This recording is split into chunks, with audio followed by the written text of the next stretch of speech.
അയ്യോ കരയല്ലേ, അയ്യോ കരയല്ലേ, കരയല്ലേ, അയ്യോ കരയല്ലേ, കരയല്ലേ, കരയല്ലേ. ആഹാ അത്രേ ഉള്ള. അയ്യോ അയ്യോ കയ്യിലെ വിരൽ ഞാൻ പിടിച്ചോടിച്ചളയും കേട്ടോ മനുഷ്യ. ആശുപത്രിയിൽ വന്നതിന്റെ സന്തോഷത്തിൽ യോയോ മാക്കിയല്ലേ അവള്? അല്ലെന്ന് എനിക്ക് വേദന കൊണ്ട് ഞാൻ അയ്യോ അയ്യോ എന്ന് വിളിച്ചതാ. പൊന്നുമക്കളെ, എന്റെ പൊന്നു സുഹറ, ടെൻഷൻ അടിക്കാത്ത സുഹറ. നമ്മൾ വീട്ടിലല്ല, ഇപ്പൊ ആശുപത്രിയിൽ വന്നില്ലേ, ഇനി ഗൈനക്കോളജിസ്റ്റിനെ കാണും, ഡോക്ടർ നമ്മളെ പ്രസവം എടുക്കും, അത് കഴിഞ്ഞ് 2 ദിവസം കഴിഞ്ഞ് വാവയേറ്റ് നമ്മൾ തിരിച്ച് വീട്ടിലോട്ട് പോകും. ഓ എന്റെ പ്രശ്നങ്ങൾ ഇക്ക എനിക്ക് പറയാൻ പറ്റണില്ല. പറയാ അങ്ങോട്ട്, എനിക്കിത് സഹിക്കാൻ പറ്റണില്ല ഇക്ക. പൊന്നേ പുല്ലൊന്നും വേണ്ടായിരുന്നു. മഴയെങ്കി മഴ കളിയാ, അന്ന് നനഞ്ഞോണ്ട് സെക്കൻഡ് ഷോയ്ക്ക് പോയാ മതിയായിരുന്നു, ഒന്നും അനുഭവിക്കണ്ടായിരുന്നു. അടങ്ങി നില്ലേ, അടങ്ങി നില്ലേ. ആഹാ എന്റെ ഭർത്താവ് എന്റെ അടുത്ത് അടങ്ങി നിൽക്കാനോ? ആദ്യം പൊടിക്ക്, നീ ഒന്ന് അടങ്ങടി അങ്ങോട്ട്. അടങ്ങി നില്ലേ. ഇവിടെ ഇവിടെ ആര് എന്നിട്ട് ഇപ്പൊ അങ്ങോട്ട് ചാടി അപ്പുറത്ത് വന്ന അവിടെ അവിടെ തിരിഞ്ഞില്ല. അടങ്ങി കിടന്നോളണം, ബാപ്പച്ചിയാണ് പറയണത്, അടങ്ങി കിടന്നോളണം. ഇത് നിന്റെ ഉമ്മാന്റെ വയറാണ്, അല്ലാതെ വയറ്റിലെ ജംഗ്ഷനിലുള്ള ടർഫ് അല്ല. മനസ്സിലായടാ? സൈലന്റ് ആയി. തന്തേ പേടിയുണ്ട്.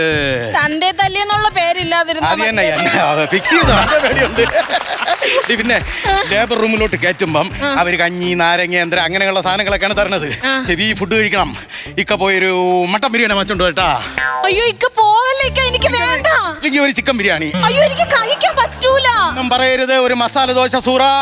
എന്റെ പൊന്നു മനുഷ്യൻ, എനിക്ക് കഴിക്കാൻ പറ്റത്തില്ല. ഡോക്ടർ പറഞ്ഞ കേട്ടില്ലേ പോഷകാഹാരം കഴിക്കണമെന്ന്? ഡോക്ടർ എന്തോ പറഞ്ഞെന്ന് നിങ്ങൾക്ക് വല്ലതും അറിയാമോ? പറഞ്ഞത് പോഷകാഹാരം കഴിക്കണമെന്നാ. പോഷം നല്ലേ പറഞ്ഞത്, ഞാൻ കേട്ടത് പോഷകാഹാരം കഴിക്കണമെന്നാണ്. അതുകൊണ്ട് അതൊന്നും കഴിക്കണ്ട, ലഘുവായിട്ട് എന്തെങ്കിലും. ഞാൻ പലപ്പോഴും നിങ്ങളോട് ഞാൻ പറഞ്ഞിട്ടുണ്ട്, എനിക്ക് ലഘുവായിട്ട് യാതൊരു ബന്ധമില്ല എന്ന്. കേൾക്കത്തില്ല. കല്യാണം കഴിഞ്ഞ അന്ന് മുതൽ എന്നോട് ചോദിക്കുക, രഘുവായിട്ട് ബന്ധമുണ്ട്. നാട്ടുകാർ പലതും പറയും. ഇങ്ങനെ ഇത് വിശ്വസിക്കാൻ കൊള്ളാമോ? ഞാൻ എന്താണ് പറഞ്ഞതെന്ന് കേട്ടാ നീ? രഘുവായിട്ട് ബന്ധമുണ്ടോന്ന്. ലഘുവായിട്ട് നിനക്ക് എന്തെങ്കിലും കഴിക്കാൻ വേണോ എന്നാണ് ഞാൻ ചോദിച്ചത്. പഠിച്ചോനെ കണ്ടന്റ് അങ്ങോട്ട് ഇട്ട് കൊടുത്ത്. പിന്നെ അകത്തോട്ട് കയറുമ്പോ പ്രത്യേകം ഓർക്കണം, മയക്കണ കാര്യം വിട്ടുപോലെ. അപ്പി അത് ഞാൻ മറക്കുവയ്ക്കാം. പണ്ട് എന്നെ മറക്കിയ കല്യാണം കഴിച്ച പോലെ അല്ല, ഡോക്ടറെ മയക്കല്ലെന്നല്ല പറഞ്ഞത്. വേദന എടുക്കൂലേ പ്രസവിക്കുമ്പോ? എന്റെ ചക്രയ്ക്ക് വേദന എടുക്കൂലേ? അപ്പൊ ഡോക്ടർക്ക് പറയണം വേദന എടുക്കാതിരിക്കാൻ വേണ്ടി മയക്കാൻ പറയണം. കറക്റ്റായിട്ട് പറയുമല്ലോ. പിന്നെ ആ സമയത്ത് ഡോക്ടർ ചോദിക്കും, ഈ പ്രസവത്തോടുകൂടി നിർത്തുന്നുണ്ടോ എന്ന് ഡോക്ടർ ചോദിക്കും. ഞാൻ പറയും എനിക്ക് നിർത്തണം. 10-30 പിള്ളേരെങ്കിലും വേണോ എനിക്ക്? 10-30 പിള്ളേർ വേണം എനിക്ക്. 10-30 പിള്ളേരുമായിട്ട് ജംഗ്ഷനിലൂടെ ഇങ്ങനെ നെഞ്ചു മിരിച്ച് നടക്കണം. പിന്നെ അല്ലാതെ മനസാക്ഷി ഉണ്ടോ മനുഷ്യ നിങ്ങൾക്ക്? ഇത് എന്നെ കൊണ്ട് വയ്യ. അതിനിടയ്ക്ക് പറയാ 30 പിള്ളേര് വേണോന്ന്. എനിക്ക് അറിയാൻ പാടില്ല. എന്നിട്ട് ചോദിക്കോ, നിങ്ങളെ പേര് ബിലാൽ എന്നാണോ അതേ വരാലെന്നാണോ? ബിലാല്. ഒരെണ്ണം മതി അപ്പി, ഞാൻ വെറുതെ പറഞ്ഞു പോയതാണ്.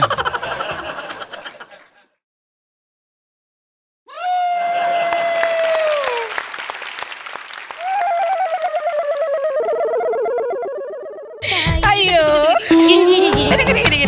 നല്ല മോനിക്കച്ചി. എനിക്ക് ഇതുപോലൊരു മോനെ മതി. ഇതിനകത്ത് കിടക്കണ ആരാണ്? അവനല്ല, ഇത് ഇതിനകത്ത് കിടക്കണ എന്റെ കൊച്ചു. ഇതുപോലൊരു ചുഞ്ചരി വാവയാണ് നമ്മുടെ വയറ്റിൽ കിടക്കുന്നത്. ഈ കൊച്ചിന്റെ അച്ഛനും അമ്മയൊന്നും കാണാനില്ലല്ലോ. കാണാനില്ല. ഇതിങ്ങനെ പിള്ളേരെ ഇങ്ങനെ അഴിച്ചങ്ങ് വിട്ടേക്കാണ്. ഈ കൊച്ചി ഈ വാതിൽ വഴി പുറത്തിറങ്ങി ഞാൻ റോഡല്ലേ, എന്തെങ്കിലും സംഭവിച്ചു കഴിഞ്ഞാൽ ആര് സമാധാനം പറയും? ഞാൻ കൊച്ചിനെ എടുത്ത് സെക്യൂരിറ്റിയുടെ അവിടെ കൊണ്ടാക്കിയിട്ട് വിട്ട്, മക്കളെ വാടാ ചക്കേ വയസ്സിന് മൂത്തവരെ ഇടാന്ന് വിളിച്ചാണ്ടല്ലോ ചെവി പിടിച്ച് പൊന്നായി കളയും. മക്കളെ അങ്ങനെയല്ല, വയസ്സിന് മൂത്തവരെ അങ്കിളേന്ന് വിളിക്കണം. അങ്കിളേന്ന് വിളിക്കണം. അങ്കിളിപ്പോ ഇവിടെ എന്തിനു വന്നേ? അങ്കിള് ഇപ്പൊ ഈ ആന്റിയെ കണ്ടായിരുന്ന? ആന്റിയുടെ വയറ് കണ്ട?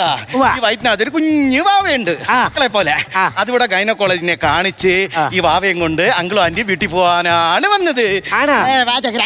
അങ്കിളും ആന്റിയും കൂടെ കൂടി കാണാൻ വന്ന ഗൈനക്കോളജിസ്റ്റാണ് ഞാൻ. അല്ലാതെ ആരുമില്ല. ഗൈനക്കോളജിസ്റ്റാ? ആ. ആര്? ഞാൻ. ഞാൻ വിശ്വസിക്കൂല, അമ്മയാണ് വിശ്വസിക്കും. ഇതാണ് കുഴപ്പം. ഞാൻ ഗൈനക്കോളജിസ്റ്റാന്ന് പറഞ്ഞിട്ട് ആരും വിശ്വസിക്കണില്ല. ഞാൻ വിശ്വസിക്കൂല. സത്യമായിട്ടും. എന്താ? കോട്ടുണ്ട് കോട്ട്. കോട്ട് ആർക്കും പൈസ കൊടുത്ത് കടയിൽ നിന്ന് വാങ്ങിക്കാല്ലേ, ഞങ്ങൾ വിശ്വസിക്കൂല. ഇതുണ്ട്, സ്റ്റെതസ്കോപ്പ് ഉണ്ട്. ഇതെന്തിനാണ് കെട്ടിയിട്ടേക്കണത്? കെട്ടിയിട്ടേക്കണതാ. ഈ സാധനം അഴിച്ചിട്ടുണ്ടെങ്കിൽ ഒന്നാമത്തെ ഈ പുല്ലിന് എന്നെക്കായും നീളമുണ്ട്. ഇതുകൊണ്ട് 3 പ്രാവശ്യം ഞാൻ നടന്നു വന്നിട്ട് ഇതിന്റെ തുമ്പത്തെ ഒട്ടി മുന്നേ അടിച്ച് വീഴും. 30 ദിവസം ഒരു മാസത്തിലുണ്ടെങ്കിൽ 25 ദിവസം ഞാൻ ആ ഓർത്ത വിഭാഗത്തിലാണ് അഴുത്തുളിക്കിട്ട് 5 ദിവസമായിരിക്കും ഇവിടെ ഇരിക്കാൻ പറ്റുള്ളൂ. അതുകൊണ്ട് ഈ സാധനം ഞാൻ ഉപയോഗിക്കാറില്ല. ഡോക്ടറെ പേരെന്താണ്? Doctor Shishupala MBBS MH. പേരിന് മാത്രമേ മുഴുപ്പുള്ളൂ. പേര് കേട്ടപ്പോ ഞാൻ ഇത്രേ ശിശുവാണെന്ന് വിചാരിച്ചില്ല. ഡോക്ടറെ, ഞങ്ങള് റെഫർ ചെയ്ത ഒരു പേപ്പർ കൊണ്ടാണ് വന്നത്. താലൂക്ക് ആശുപത്രിയിലെ ഓ ശരി ശരി, ഓക്കെ. അയ്യോ അയ്യോ അയ്യോ, മൈക്കിൾ, മൈ ഗോഡ്, മൈക്കിൾ. മൈക്കിളാ എവിടെ? അത്ഭുതത്തിന് പറയണേ, അത് മിറക്കിൾ. ആ പുള്ളിന് അങ്ങനെയാണ് പറയണേ. ഞാൻ ഇത്ര നാളും മൈക്കിൾ മൈക്കിൾ എന്ന് പറയുന്നത്. എന്റെ ഈ മെഡിക്കൽ ജീവിതത്തിനിടയിൽ ഇതേപോലെ കോംപ്ലിക്കേറ്റഡ് ആയിട്ടുള്ള ഒരു കേസ് അറ്റൻഡ് ചെയ്യണത് ആദ്യമായിട്ടാണ്. ടെൻഷൻ അടിപ്പിക്കാത്ത കാര്യം പറ ഡോക്ടറെ. ഭയങ്കര പ്രശ്നമാണ്. കാര്യം പറ. നിങ്ങളുടെ ഭാര്യയുടെ ഷുഗർ തീരെ ലോയാണ്. എത്രയുണ്ട്? കണ്ണു തുറന്ന് നോക്ക്, ഷുഗർ 32. അങ്ങനെ വരാൻ വഴിയില്ല. ലീലാമ്മ ഡോക്ടർ കുഴപ്പമൊന്നുമില്ലെന്നല്ലേ പറഞ്ഞേ? ഡോക്ടർ ആയിപ്പോയി. കാലേ വാരി ഞാൻ തറ അടിച്ചാനാ കേട്ടാ. ഷുഗർ 35 എന്നാണ് എഴുതി വെച്ചേക്കണത്. ഷുഗർ 35 വയസ്സെന്നല്ലേ? നോക്കാങ്ങോട്ട് വയസ്സല്ലേ? ഓ ശരി ശരി. ഡോക്ടറെ, എനിക്ക് എന്റെ പ്രസവേ തമിഴ്നാട്ടിലത്തേക്ക് മാറ്റാവോ ഡോക്ടറെ? എന്നാ കാര്യത്തിന്? ഡോക്ടർ, അവിടെ മുഖ്യമന്ത്രി പ്രസവിച്ചു കഴിഞ്ഞാൽ കുട്ടികൾക്ക് ഓരോ മോതിരം വെച്ച് കൊടുക്കുന്നുണ്ട്. മുഖ്യമന്ത്രി പ്രസവിക്കുവോ? മുഖ്യമന്ത്രി അല്ല, അവിടുത്തെ പെണ്ണുങ്ങൾ. അവിടെ പെണ്ണുങ്ങൾക്ക് അല്ല കൊടുക്കണത്. ഈ മറ്റേ നവജാത ശിശു എന്താ നവസാരോ എന്നാ ഈ പുതിയ കൊച്ചിനെ എന്നാ പറയണ? നവജാത ശിശു എന്നാണോ? നേരത്തെ കൂടി പറയാൻ വേണ്ടായില്ലേ? ഇപ്പൊ എന്റെ പല്ല് മൊത്തം പോയല്ലോ. ഈ പിള്ളേർക്കാണ് കൊടുക്കണത്, അല്ലാണ്ട് കേരളത്തിൽ കിടന്ന് പറ്റാ കിട്ടൂല. അത് ഏർപ്പാടൊന്നും ചെയ്യാൻ പറ്റും. എന്തെങ്കിലും ബ്ലഡോ കാര്യങ്ങളൊക്കെ വേണമെങ്കിൽ എനിക്ക് അറേഞ്ച് ചെയ്യണമല്ലോ. ബ്ലഡ് വേണ്ടി വരും. ബ്ലഡ് വേണം. ബ്ലഡ് ഞാൻ കൊടുക്കും. ഒരു 5-6 തുള്ളി എന്റെ ശരീരത്തിൽ വെച്ചിട്ട് ബാക്കി മുഴുവൻ അവർക്ക് കൊടുത്തോ, കുഴപ്പമില്ല. പിന്നെ വേറെ കേസ്, മറ്റുള്ള ആശുപത്രി കാണിക്കണമല്ല, ഈ കണാകുണ സെറ്റപ്പിന്റെ അടുത്ത് കാണിക്കരുത്. എനിക്ക് ചെറിയ ഫ്രൂട്ടി പോരാ, വലിയ ഫ്രൂട്ടി തരണം ബ്ലഡ് കൊടുത്തു കഴിഞ്ഞാൽ. നീ ഫ്രൂട്ടി കുടിക്കാൻ വേണ്ടിട്ടാണ് നിങ്ങൾ കെട്ടിയെടുത്തേക്കണത്. ബ്ലഡ് ഞാൻ എടുക്കാം, കുടിക്കോ? ബ്ലഡാ? ഇയാളെ പിശാചാ? അതല്ലേ ചോദിച്ചേ. മദ്യം കുടിക്കോ? ചെറിയ രീതിയിലൊക്കെ. മദ്യം ഒന്നും കുടിക്കണ്ട, ബ്ലഡ് ഞാൻ എടുത്തോളാം. എല്ലാം ഓക്കെ ആക്കിക്കാം. പിന്നെ പന പോലെ നിക്കാതെ ഈ സ്റ്റെതസ്കോപ്പ് എടുത്ത് വെച്ചൊന്ന് പരിശോധിക്കേ. ഞാനാ? പിന്നെ ഞാനാ ഈ ഡോക്ടറിലെ പരിശോധിക്കാനുള്ള? എനിക്ക് ഇതൊന്നും അറിഞ്ഞൂടാ. നോക്ക്, വേറെ കേസുണ്ട്. ഇത് ചെവിയിൽ വെക്കുമ്പോ കേൾക്കണ ഈ ഡുണ്ടുണ്ടും പടപട എനിക്ക് പേടിയാ. ഒന്ന് ചെവിയിൽ വെച്ച് നോക്ക് ഡോക്ടർ. ചെവിയിൽ വെക്ക്. എന്തെങ്കിലും കുഴപ്പമുണ്ടോ നോക്ക്. രക്ഷപ്പെട്ടു. എന്ത്? ഒച്ച നല്ല ആക്റ്റീവായിട്ട് നിൽക്കണത്. ആക്റ്റീവ് കൊണ്ടെന്നാണോ പറഞ്ഞേ? പിന്നെ നല്ല ആക്റ്റീവാണ്, സന്തോഷത്തിലാണ്, കളിയാണ്. ആ ഫുട്ബോള് കളിക്കാണ്. ഫുട്ബോള് അതിനകത്താ? പിന്നെ കേട്ടു. എന്റെ മോൻ ഗോൾ അടിച്ചോ? എന്നാ സ്വന്തം പോസ്റ്റിലേക്ക് അടിക്കും. നിന്റെ അല്ലേ മോൻ? അതല്ല, അപ്പുറം ചെയ്യും. ഡോക്ടറെ, എന്തോ എന്റെ പ്രസവം ഓപ്പറേഷൻ ആയിരിക്കോ സിസേറിയൻ ആയിരിക്കോ? നമുക്കൊരു കാര്യം, സിസേറിയനാവാം. അയ്യോ, അപ്പൊ ഓപ്പറേഷൻ ചെയ്യൂലേ? ഓപ്പറേഷൻ ചെയ്യണ്ടേ? അതല്ലേ പറഞ്ഞു, ഓപ്പറേഷൻ ചെയ്യേണ്ടി വരും. ഈ 2 ദിവസം കഴിഞ്ഞതുകൊണ്ട് സിസേറിയൻ ആയിരിക്കൂലേ?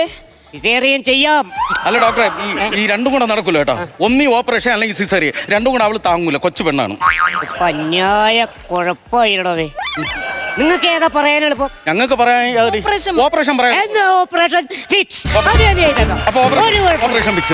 പിന്നെ ഇത് ഓപ്പറേഷൻ കഴിഞ്ഞ് കഴിഞ്ഞാൽ വീട്ടിൽ ചെന്നാൽ ബെഡ് റെസ്റ്റ് കൊടുക്കണം. ഞാൻ ഓപ്പറേഷന് കയറ്റിക്ക് മുമ്പ് അനസ്തേഷ്യ കൊടുക്കും. അത് കൊടുക്കൂ? നിങ്ങൾ ആശുപത്രിയാണ്, നിങ്ങൾക്ക് പൈസ ഉണ്ട്, അത് ബില്ലിൽ നിങ്ങൾ സെപ്പറേറ്റ് എഴുതി ചേർക്കും. ഇവിടെ കൊടുത്തിട്ട് ഇത് കഴിഞ്ഞിട്ട് അവള് വീട്ടിൽ വന്നിട്ട് ഈ സാധനം വേണമെന്ന് പറഞ്ഞു കഴിഞ്ഞാൽ ഞാൻ എവിടെ നിന്ന് ഉണ്ടാക്കും? ഞാൻ പാവപ്പെട്ടവനാണ്, എന്റെ അതിനുള്ള സാമ്പത്തികമൊന്നുമില്ല. ഇനി നീ ഇവിടെ കിടന്ന് ഒരുപാട് വിളഞ്ഞ നിന്നെ ഞാൻ സൈക്കാട്രിസ്റ്റിലേക്ക് കൊണ്ടുപോകും. എന്തിനാണ് വെറുതെ തൈക്കാട്ടുശ്ശേരിയുടെ അടുത്ത് കൊണ്ടുപോകണത് തന്നെ? എന്റെ തൈക്കാട്ടുശ്ശേരി അല്ലെങ്കിൽ തന്നെ സൈക്കോ, അവന്റെ അടുത്തേക്ക് കൂട്ടുപോയിട്ട് വല്ല കാര്യം കേട്ടോ. അതല്ല ഞാൻ പറഞ്ഞേ, മര്യാദക്കുള്ള കാര്യങ്ങൾ ഞാൻ പറയണ കേട്ട് മര്യാദക്ക് ഇരുന്നുള്ളൂ. അപ്പൊ ഒന്നും പേടിക്കണ്ട. പോയി പുറത്തു മേടിക്കും. ഇതാ ഇത് പുറത്തു കൊണ്ടുപോയി കഴിഞ്ഞാൽ പോലീസ് പിടിച്ച് എന്നെ ജയിലിലിടത്തില്ല ഡോക്ടർ. ഇത് താണ്ട ഇരുതലമുരിയുടെ പടം വരച്ചു വെച്ചോണ്ടിരിക്കുന്നു. ഇരുതലമുരി അല്ലാതെ പിന്നെ എന്തോ ഇത് ചെറിയ ടെമ്പറേച്ചർ ഉണ്ട്, അത് മേടിക്കാൻ അത് നോക്കാനുള്ള തെർമോമീറ്റർ എനിക്ക് എഴുതാൻ അറിയാൻ പാടില്ലടവേ. അതാണ് അതിന്റെ പടം വരച്ചു വെച്ചേക്കണല്ലേ. അത് വരച്ചു വെച്ചേക്കാണ് ഡോക്ടർ. അവളൊന്ന് അഡ്മിറ്റ് ചെയ്യാനുള്ള ഏർപ്പാടി. ഒന്നും പേടിക്കണ്ട. ബാ ബാ ബാ ബാ ബാ ബാ പതുക്കെ പതുക്കെ പതുക്കെ പതുക്കെ വാ. പതുക്കെ വാ. പോരെ പോരെ പോരെ പോരെ. നല്ല ദൂരമുണ്ട് ലേബർ റൂമിലേക്ക്. എന്നെ ഒന്ന് എടുക്കാവോ? അല്ല വാ വാ വാ വാ വാ. ഒന്നും വരുത്തല്ലേ ദൈവമേ. അയ്യോ ദൈവമേ, അടച്ചോനെ കാത്തോളനെ. അതെ അയ്യോ, എന്താ ഡോക്ടർ? ഒരു സ്ക്രൂ ഡ്രൈവർ കിട്ടുമോ? സ്ക്രൂ ഡ്രൈവറാ? സ്ക്രൂ ഡ്രൈവർ ഈ സമയത്താ? ഒരു പ്ലെയർ കിട്ടുമോ? പ്ലെയർ കാര്യം പറ നിങ്ങള്. ചേച്ചി ഒരു പിന്നോ അല്ലെങ്കിൽ സ്ലൈഡോ അങ്ങനെ വല്ല തരാവോ? ഡോക്ടർ ഇപ്പൊ പിന്നെ സ്ലൈഡ് ഞാൻ ഫാൻസി പോണം മേടിക്കായി. ആകെ പ്രശ്നമായി, ആകെ പ്രശ്നമായി. ഇത് കാര്യം ഒന്ന് പറ ഡോക്ടർ. ഒന്ന് ഓപ്പറേഷൻ ചെയ്യാനായിട്ടേ ഇതിന്റെ ഉപകരണങ്ങൾ വെച്ചാർന്ന പെട്ടി തുറക്കാൻ പറ്റില്ല. അതിന്റെ ലോക്ക് എന്റെ കയ്യിൽ പോയി. ആ പെട്ടി ഞാൻ എങ്ങനെങ്കിലും അടിച്ചു പൊട്ടിച്ച് തരാം. ഓക്കെ ഡോക്ടർ കാര്യം നോക്ക പെട്ടെന്ന്. ഒന്നും പേടിക്കണ്ട, ഇത് രണ്ട് പാത്രമാക്കി കൈ തരും. Double plate. ഓക്കെ